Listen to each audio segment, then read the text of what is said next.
Welcome to Tip Tuesday. I'm Mark Suadonik, Textile Application Specialist with Graphic Solutions Group. Today's tip is going to be on water-based adhesive.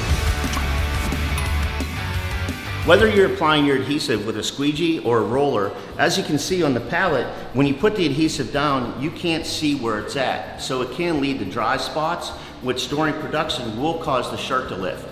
So today's tip is to use a little bit of food coloring, in this case I'm using violet, into your adhesive.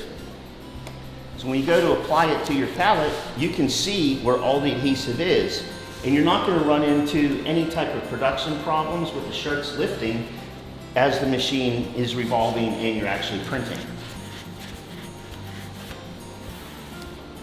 For more tips on screen printing and apparel decorating, visit GoGSG.com or follow us on social media, and we'll see you next week.